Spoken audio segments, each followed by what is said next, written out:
स्वर्णकार सेतु channel में आप सभी का हार्दिक स्वागत है। जय अजमेर जी, जय भारत। स्वर्णकार समाज की विभूतियाँ देश के विविध भागों में, विविध स्थानों पर, विविध क्षेत्रों में अपने कार्यों के द्वारा समाज और राष्ट्र का नाम रोशन कर रहे हैं। प्राचीन भारतीय परंपरा में आयुर्वेद का महत्वपूर्ण स्थान है। भारतीय चिकित्सा पद्धति में आयुर्वेद तो महत्वपूर्ण स्थान रखता ही है। विश्व की सारी थेरेपी में, चिकित्सा पद्धति में आयुर्वेद सर्वश्रेष्ठ स्थान रखता है। उस आयुर्वेद की परंपरा को प्रभावित करने वाले, आयुर्वेद की परंपरा को आगे बढ़ाने वाले हरियाणा के रोहतक निवासी श्री सत्य प्रकाश जी आर्य, भामा जिनकी गोत्र है, नाड़ी वैद्य के रूप में प्रसिद्ध है। नाड़ी वैद्य कायाकल्प महाराजा अजमेर जी इनके संस्थान हैं, जिनके द्वारा ये अपनी कई वर्षों से सेवाएं दे रहे हैं, चिकित्सा के क्षेत्र में सेवा दे रहे हैं और उनके कार्यों से लाभान्वित होने वाले देश नहीं विदेश से भी कई ऐसे लोग हैं जो कि उनके बताए गए रास्ते पर चल रहे हैं, उपचार ले रहे हैं और अपने आप को स्वस्थ कर रहे हैं।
महाराजा अजमेर जी नाम से बहुत सारे अपने प्रकल्प चला रहे हैं। उनके काम भी किया, आपने आयोजन भी किया है और अब आपके अंदर विचार आया कि महाराजा अजमेर विश्वविद्यालय की स्थापना की जाए।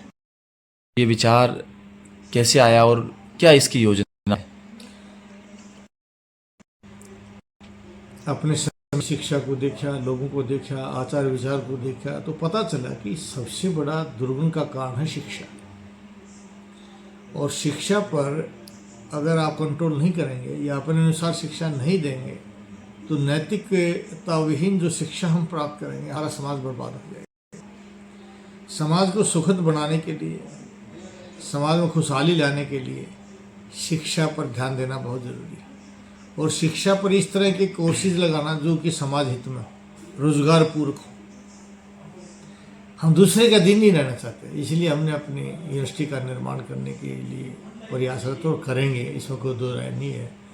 और उसमें जो हमारी वैदिक शिक्षा पद्धति है, जो हमारे को संस्कारित करेगी, इस तरह की शिक्षा से बच्चों को रोजगार दिलाने का प्रयत्न करेंगे।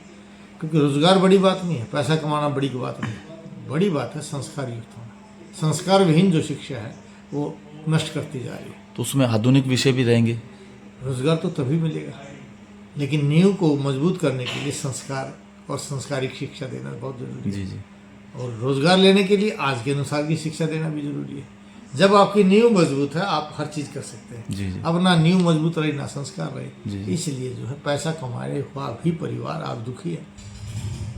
सुखी आदमी आपको मजदूर मिल जाएगा जो सिर्फ सुबह से शाम तक 500-700 रुपये की दिहाड़ी लेता है, वो हर चीज़ का आनंद ले रहा है। जी जी। पैसे वाला न खाने का समय, न जाने का समय, न उसको परिवार का सुख मिल रहा है। असली सुख जो था वो मिल नहीं रहा है। उस सही सुख को देने के लिए शिक्षा पर ध्यान देना होगा। शिक्षा भी ऐसी हो जो नैतिक वैदिक संस्कृति के अनुरूप हो, रोजगार पूर्वक। उसको करने के लिए महाराज अजमेर यूनिवर्सिटी का हम निर्माण कर रहे हैं। आप सभी के सहयोग की आशा है और चाहते हैं कि बहुत ही जल्दी आपकी यूनिवर्सिटी बनेगी और आपके बच्चों का भविष्य का निर्माण उसमें किया जाएगा। किसी को सहयोग करना तो किस तरह कर सकता है?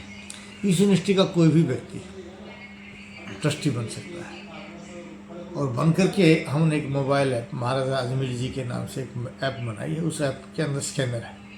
उस स्कैनर में जैसे आप विवाह शादी करते हैं, आपने पैसा देना है, मंदिर का है, नाई का है, गौशाला का, वो पैसा आप उसमें दे दीजिए। आपको खुशी होती है, आप कॉकटेल पार्टी करने जा रहे हो, 2 बोतल का पैसा इसमें भी डाल दीजिए। आप कहीं भी दान देना चाहते हैं, क्योंकि शिक्षा का दान सबसे बड़ा दान है। आपको खुशी हो तब आप पैसा दीजिए, जो चाहिए वो दीजिए। कोई जरूर नहीं आप लाखों में दीजिए, 10 रुपये की इच्छा 10 रुपये दीजिए, 1000 की इच्छा 1000 दीजिए, लाख की इच्छा लाख दीजिए, वो आपके सब। लेकिन शिक्षा में दिया गया दान आपको प्रत्युरूप में मिलेगा, क्योंकि जो आपका वातावरण है वो उसको सुखद बनाएगा, आपके रिश्तेदार को, आपके समाज को अच्छा बनाएगा, जो आपके बच्चे के भविष्य को सुरक्षित रखेगा। जी। अपने बच्चों के भविष्य के लिए दान की भावना हमें पैदा करनी चाहिए। प्रकृति ने दान दिया इसलिए भगवान कहते हैं, माता पिता ने आपका दान दिया इसलिए उनको भी भगवान का रूप दिया, गुरु ने ज्ञान दिया इसलिए वे भी भगवान। तो आप लोग भी शिक्षा में दान दे करके उसी गति को प्राप्त कर सकते हैं जो दान देंगे, क्योंकि दान दी हुई चीज़ हमेशा कई गुना होकर के आपको या आपके समाज को मिलेगी, वो अवश्य मिलेगी, कोई रोक नहीं सकता है। और शिक्षा में दिया गया दान कभी भी व्यर्थ नहीं जाता। इसलिए मैं तो यही चाहूँगा कि आप सभी लोग अपने खुशी में या गमी में किसी भी रूप में पैसा खर्चना चाहते हैं तो गलत तरीके पर ना जा करके महाराजा अजमेर जी ऐप को खोलिए, उसमें स्कैनर निकालिए, पैसा डालिए। आपका पैसा सुरक्षित भी होगा, लगातार आपको दिखाई भी देगा कि आपके पैसे का कहाँ प्रयोग किया गया है और कैसा प्रयोग किया गया है। उसके लिए आपको उचित मान सम्मान और समय समय पर आप लोगों की इच्छाओं और आपके अनुभव भी लिए जाएंगे। इन्हीं भावों के साथ कि आप अजमेर यूनिवर्सिटी का निर्माण करें, उसमें सहयोग करें। जय भारत, जय भारती। थैंक यू, धन्यवाद।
तो जहाँ हम कहते हैं भाई परिवार है, वो हमारे यहाँ संस्कृति को बदल दिया गया। हम तो उस संस्कृति के आदमी थे जिसमें परिवार को ही सबसे बड़ा महत्व दिया जाता है। अब राम को देखिए, भले ही राम की सगी माँ नहीं थी, लेकिन उस माँ को कितना महत्व दिया। जी। कृष्ण की माँ पालने वाली सगी नहीं थी, कितना बड़ा दिया, उसी के नाम से विख्यात हुई। और रिश्तेदारी का जहाँ संबंध कर दिया, वो पिता और पुत्र का संबंध नहीं होता। यहाँ तो कितना घनिष्ठ संबंध था हमारी संस्कृति में, जी। पिता पुत्र का ही संबंध था। फिर हमें भ्रमित कर दिया गया, अब पैसा देना है तो कभी रिश्तेदारी मत दीजिए। अरे परिवार के लोगों की आप सहायता नहीं करेंगे तो किसका करेंगे? दूसरा है। हमारे यहाँ कहावत है, अपना मारे छाया में गिरे। कितने ही वो आपके विरोधी होंगे, लेकिन क्या मृत्यु के समय पर आप देखते कौन लोग आपके साथ होते हैं? आपको पता नहीं चलता उस समय। वही जिसको हम विरोधी समझ रहे थे कि मेरा परिवार के लोग मेरा साथ नहीं देंगे, वही लोग बैठे हुए। जब आप पर संकट आया है वे लोग आपके साथ हैं। जिसको आप मित्र कहते हैं वो मित्र उस समय नहीं होते, आए और मिलकर चले गए। तो ये हमारी गलत धारणाएं हैं। कि हमारा विरोध होता है या भी हमारे अनुकरण नहीं, हमारा कहीं ना कहीं गलती हुई होगी जिसके कारण हम इस बात को एहसास करते हैं। और फिर हमें तो अपने बच्चे का घर बसाना है, तो हमें तो ये चीज़ चाहिए। अगर उसके परिवार के साथ उसका नहीं है तो मैं तो उससे बहुत दूर का संबंध हूँ, मेरा कैसे हो जाएगा? वो मेरा तभी तक रहेगा जब तक मैं उसके अनुसार चलूँगा, उसके अनुसार पैसा लगाऊंगा, उसके अनुसार मान सम्मान करूँगा। नहीं करूँगा तो तलाक ले लेगा। जो आदमी अपने माया जाए भाई का नहीं हुआ, अपने परिवार का नहीं हुआ, वो आपसे संबंध बनाएगा, आपसे कैसे हो सकता है? यही तलाक का सबसे बड़ा कारण। जब हमारे बात ये समझ में आ जाएगा कि जो आदमी अपने परिवार का नहीं हुआ वो आपकी लड़की का या आपके लड़के का कैसे हो सकता है? इसलिए हमारे यहाँ पूर्व जो जाते थे ना, दादा और दादी तक पूरा पूछ लेते थे, तेरी दादी कहाँ की थी, दादा कहाँ काम करता था, चाचा क्या है, उसकी बहू कहाँ से आई है, वो कहाँ से, पूरा परिवार देखते थे। आज लोग यार छोड़ देना, उसकी पत्नियाँ मुझे कह रहे हैं, मुझे देख मेरा लड़का लग रहा है, मेरी लड़की लग रही है। आज तो सिर्फ लड़का और लड़की से मतलब हो गया, मतलब परिवार से मिलते नहीं, लड़का लड़की पहले मिल लो बस। परिवार भी ये कहने लगे भाई लड़का पसंद करेगा। इसका मतलब आपका उस पर ना विश्वास रहा ना कंट्रोल रहा। आप एक बाप हैं, जिस बेटे ने आपकी एक रोटी मांगी आपने 2 दिया, जिसने आप पढ़ने के लिए 1 बार कहा आपने 100 बार उसके साधन संसाधन किए, मतलब अपनी औकात से जिसके लिए ज़्यादा दिया, क्या वो बच्चा इतना विश्वास के लायक नहीं कि आप जो कहेंगे वो होगा? ये अच्छा है, ठीक है, अपने बच्चे को दिखा दिया, बहुत ही अच्छा है, लेकिन उससे पहले आपके अंदर ये सामर्थ्य होना चाहिए। हाँ मैं पसंद करूँगा, फिर मैं बताऊँगा अगले भाई तू भी कर, जिस हीरो को मैंने चुना है ये हीरा क्या तुझे भी हीरा लगता है? और आपने सीधा कह दिया भी लड़का पसंद कर लेगा तो मेरा तो ठीक है, इसका मतलब आपकी तो पसंद ही बेकार होगी। या आप अपने बच्चे को नहीं जानते वो कैसी बच्चा चाहता है। हम अपने ऊपर से कहीं ना कहीं अपने दायित्व को हटा रहे हैं, और अपने आप के इस दायित्व से जब दूर होते जा रहे हैं तो परिवार हमारे बिखरते जा रहे हैं। हमें दायित्व लेना पड़ेगा जी। जब तक दायित्व नहीं लेंगे हमारे परिवार और जो वैवाहिक संबंध है नहीं बनेगा। हमें परिवार में, इसलिए बड़े आदमी जिम्मेवारी लेते थे, गांव का आदमी ले दिया करता पहले, अभी फला का लड़का भाई गारंटी है हमारी बहुत बढ़िया लड़का। पता एक गांव का बुजुर्ग आदमी किसी भी परिवार के लड़के की गारंटी लेता था। आज बाप भी कह देता भाई बेटा कहेगा तो, लड़की कहेगी तो मैं करूँगा। जब आपकी गारंटी लेने वाला कुछ नहीं है तो वजूद आधार ही नहीं है। इसलिए हमारे रिश्ते जो हैं कुंडलियों पर है, कुंडलियों में कुंडली मार के हम विखंडित होते जा रहे हैं। पहले कुंडली नहीं मिलाता था कोई, पहले मिलाते थे गण, गुण, संस्कार, परिवार देखते थे, समझ गए? आज बस गौण हो गई जी। और जब तक हम अपनी उस विरासत को नहीं प्राप्त करेंगे, 7 जन्म के संबंध वाली बात क्या 1 जन्म की भी नहीं रहेगी, नहीं रहते हैं। है नहीं? पहले हम 7 जन्मों की बात करते थे, वो 7 जन्म का संबंध है। लेकिन आज तो 1 जन्म की अभी 7 शादियाँ हो जाती हैं जी जी। और एक छोटे मजाक सा हो गया है, क्योंकि हमारे ऊपर न शर्म रही न दबाव रहा। और दबाव का मतलब ये कि हमारे पास संस्कार नहीं है जो हम अपने बड़े का अधिकार समझे कि मैं उसका छोटा हूँ, जो कहेगा मुझे स्वीकार करना चाहिए। तो ये धारणा हमें बनानी पड़ेगी, तभी हमारे पारिवारिक संबंध बन सकते हैं। जी। आज की जो पीढ़ी है वो बहुत विलम्ब से विवाह कर रही है, चाहे वो जॉब करने वाले हो या दूसरे बिजनेस में हो। 25-26 साल तो वो हाँ बढ़ते नहीं, और माता पिता भी कहने लगे यही उम्र थोड़ी होती शादी करने की, विवाह करने की। तो इसके बारे में आयुर्वेद या चिकित्सा या एक चिकित्सक के हिसाब से या सामाजिक व्यक्ति होने नाते आपका क्या विचार है? देखिए आयुर्वेद कहता है पहला सुख निरोगी काया, दूजा सुख अतुलित माया, तीजा सुख आज्ञाकारी भार्या, और चौथा सुख अनुगामी पुत्र। जी। अब ये चीजें आपको कैसे प्राप्त होंगी? जी। क्योंकि ब्रह्मचर्येण देवः तपसा मृत्युम अपाघ्नता, ब्रह्मचर्य की रक्षा करके अगर आप संतान को पैदा करते हैं जी। तो संतान लंबी और तगड़ी होगी, विद्वान होगी। जैसे जैसे एज बड़ी हो जाती है तो बड़ी एज में जो संतान पैदा होगी वो नुकसानदायक पैदा होगी। जब पूर्ण विकसित है, उस पूर्ण विकसित के समय पर ही हमें अगर इस तरह, आयुर्वेद कहता है कि हर व्यक्ति की एक उम्र होती है। जैसे फल फूल हैं, जब आप पूर्ण यौवन अवस्था पर हैं तभी वो सुंदर लगते हैं, उसके बाद स्वभाव तो ढलने लग जाते हैं। तो एक उम्र होती है शादी की, 17, 18, 20, 21, 22, इससे ज़्यादा नहीं। ये उम्र है जिसमें आपके अंदर एक जोश होता है, और जोश के कारण ही आदमी सारे कार्य करता है। इसके बाद धीरे धीरे जोश कम होता चला जाता है। तो बड़ी एज में होने वाले बच्चे स्वभावतः जो है कमज़ोर मिलेंगे, रोगी भी मिलेंगे, और उनमें रिस्क लेने की पावर नहीं रहेगी। जी। वो कमज़ोर बच्चे पैदा होते हैं। फिर जीवन का भी सिद्धांत है, अगर आप बुढ़ापे में संतान पैदा करते हैं, वो कब बड़े होंगे, और उस समय मान लो कुछ उल्टी सीधी बात होगी, आप भी बूढ़े होगे, कैसे घर चलेगा। इसलिए संतान जब शादी की है तो तुरंत बच्चे पैदा करो, आपके साथ साथ वो जवान हो जाए, आप मोक्ष को प्राप्त कर सकें, आप खुश हो जाए, हाँ मेरा बच्चा सेटल हो गया, चाहे लड़का है या लड़की। ये बुढ़ापे में संतान पैदा की, कब उसके बच्चे होंगे, उसके बच्चे होंगे, चिंता में आदमी मरता रहता है। इसलिए हमारे शास्त्रों में पहले कहा गया वो शादी की जो उम्र है वो 24 तक हो जानी चाहिए। इससे आगे जो हो रहा है ये गलत हो रहा है। गृहस्थ आश्रम भी जैसे प्रवेश करते हैं, 25 वर्ष की आयु में गृहस्थ आश्रम प्रवेश हो जाता है। हाँ। तो कितना प्राचीन एक विज्ञान था। प्राचीन विज्ञान था, वो इसी तरह से था कि भाई जब हम प्रखर हैं, जैसे शास्त्र तो ये कहते हैं भाई लड़की जब रजस्वला हो जाती है, महीने आने शुरू हो जाते हैं, उसके बाद उसकी शादी, जितनी वो दीवारें इधर उधर जाती है, मतलब दहली से बाहर जाती है, उतना ही पाप लगता है। हमारे यहाँ तो ये मान्यता थी। जी।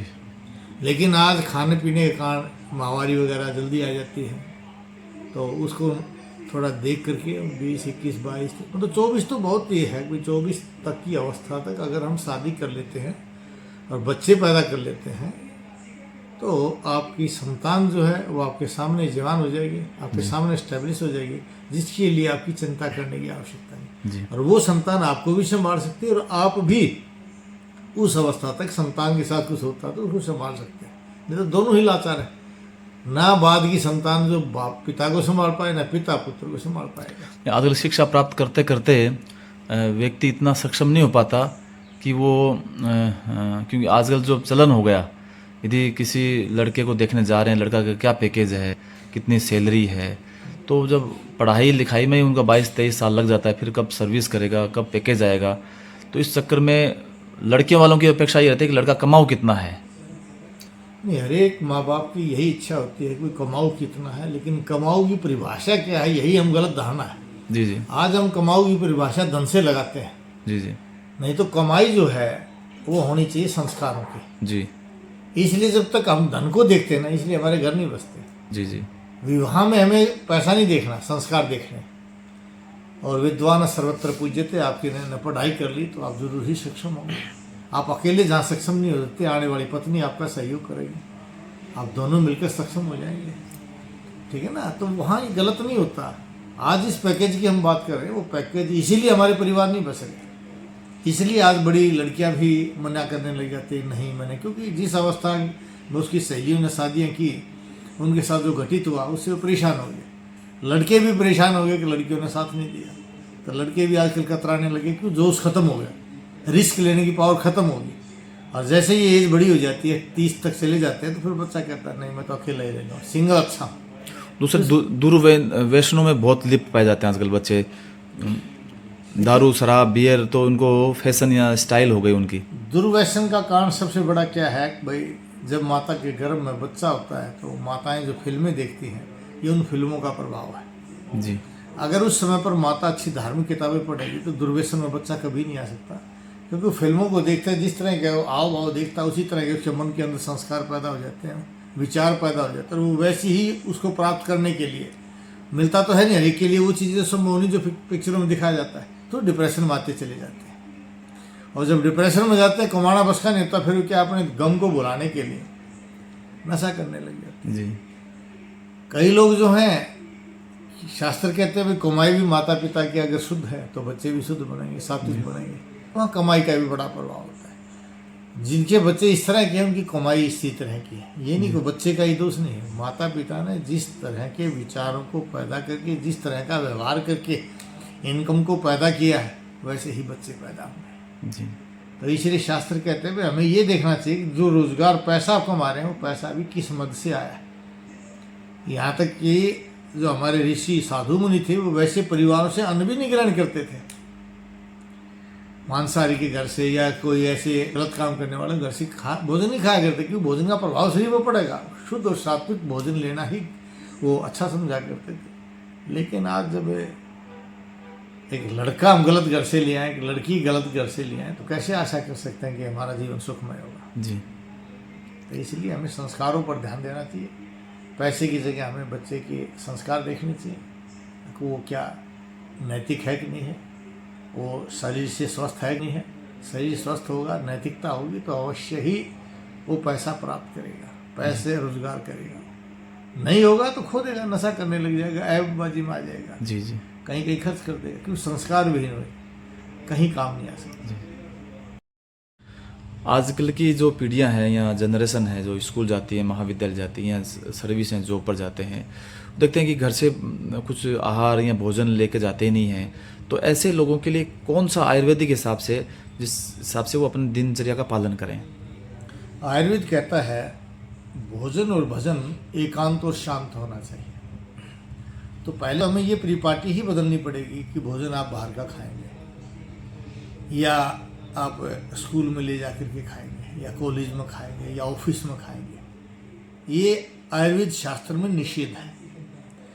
दूसरा, आयुर्वेद कहता है भोजन को बनाने वाले के सामने सराहना करते हुए करना चाहिए, वो भोजन आपके लिए लाभकारी है। तो उससे स्पष्ट होता है कि हमें भोजन घर से करके चलना चाहिए, माता पिता के सामने करके तब जाना चाहिए। क्योंकि जब तक बनाने वाले के मन के अंदर शंकाएं हैं तो उसके द्वारा बनाया गया आहार भी आपको प्रभावित करेगा।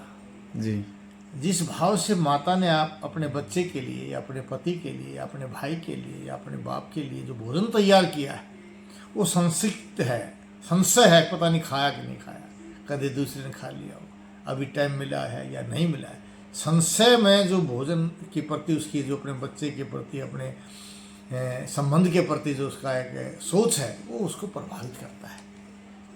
तो घर से भोजन खा के चलना चाहिए। सुबह के भोजन में अगर दही हो तो अति उत्तम है। वर्षा ऋतु में दही और लस्सी का प्रयोग नहीं करना चाहिए और जो भी मिले खुश होकर के खाना चाहिए। भोजन के लिए विशेष डाइट नहीं होती कि आप बादाम खाएंगे या फल खाएंगे। आप खुश होकर के अगर सूखी रोटियां खाते वो भी ताकत देगा। कोई यदि जल्दी निकल रहा हो जैसे घर से 5 बजे 6 बजे 7 बजे महानगरों में, तो उनके लिए कैसे संभव है कि वो 5 बजे भोजन करके या 6 बजे भोजन करके? उनके लिए व्यवस्थाएं आप ठीक कह रहे हैं कि जो जल्दी चलते हैं, लेकिन आयुर्वेद कहता है कि सुबह का भोजन आप 4 से 9 के बीच में कर सकते हैं। फिर अगर लगता है क्योंकि बनाने वाले को भी पता है भाई रास्ते में जाएगा, रास्ते में किया भोजन किया, करने से पहले सूचित करो हाँ जी मैं भोजन कर रहा हूँ। फिर देखो आपको अपने आप लगेगा कि हाँ आपके अंदर एक एनर्जी आई। जी सुबह उठ के कई लोग बेड पर टी चाय पीने का या नहाने के बाद चाय पीने का एक परंपरा चलने लग गया आजकल, तो उसके लिए क्या? देखिए, जब विदेशी आक्रांता भारत के अंदर आए और विशेष करके ये अंग्रेज जब भारत के अंदर आए तो इन्होंने देखे कि यहाँ के लोग सुबह उठते ही भरपेट भोजन करते हैं जी और सारा दिन काम करते हैं, रात को आगे फिर भोजन करते हैं। यही आयुर्वेद की व्यवस्था है। आयुर्वेद कहता है पहले पेट पूजा बाद में काम दूजा, पहले भरपेट भोजन करो। और भोजन करने के लिए उसने एक विधान बनाया कि सबसे पहले आप ठंडा पानी, घड़े का पानी, लोटे का पानी पीजिए, उठते ही शौच कीजिए। कोई गर्म पानी का विधान नहीं है, गर्म पानी नहीं पीना चाहिए, खाली ठंडा पानी पीजिए, लैट्रिन जाइए, नहा धो करके यज्ञ कीजिए और यज्ञ करने के बाद आप भोजन कीजिए। ये विधान है। अब लोग कई बार कहते हैं जी मैं तो पूजा कर रहा हूँ। ये पूजा जो है जैसे पुजारी कहा गया है, पूजा का अरी दुश्मन है। पूजा क्या होती है? अब कोई भगवान के प्रति हमारा दायित्व है, जिस प्रकृति को भगवान ने हमें दिया है उस प्रकृति में जो हमने भोजन, मलमूत्र, ईर्ष्या, द्वेष, वाणी का जो कुटेव उसमें डाला और उसको प्रदूषित किया, उसको शुद्ध करने का भाव होता है। तो शुद्ध यज्ञ से होता है। जितनी घी की आहुति डाली जाएगी वो आप उस वातावरण को शुद्ध कर रहे हैं। असली पूजा ये। दूसरी पूजा है माता पिता की। अगर उनसे आप प्यार से बोल रहे हैं, उनसे आप इजाज़त लेके जा रहे हैं तो वो आपको संपूर्ण होगी। उसको के उनकी आज्ञा से भोजन वो अपने आप खिलाएंगे। उनकी आज्ञा लेकर के आप भोजन कीजिए। समझो आपने पूजा पूरा कर लिया, आपका पूजा का विधान पूरा हो गया और आपने भोजन करके घर से चले गए। नहीं तो आप चल रहे चलो कोई बात नहीं, वहाँ आप सूचित कर दे कि मैंने भोजन कर लिया। उनके मन से करने से पहले एक बार भोजन पर बैठ लिया, उसका मन शांत हो जाए, हो जाएगा। देखना आपको कभी बीमारी नहीं आ सकती।